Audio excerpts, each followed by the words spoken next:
আজ আমি বানাতে চলেছি অ্যামোই কুইনে চিকেন কারি। তো সেক্ষেত্রে আমি আজকে দিলাম এই পেঁয়াজ দিলাম আর গোটা গরম মশলা আর তেজপাতা।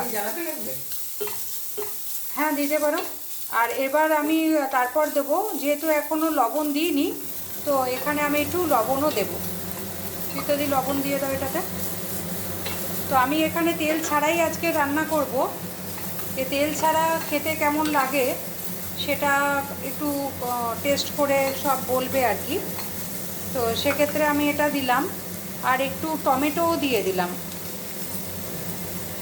এর মধ্যে টমেটোটাও দিয়ে দিলাম। যেমন আপনারা লবণ খাবেন সেই অনুযায়ী আপনারা লবণ দিতে পারেন।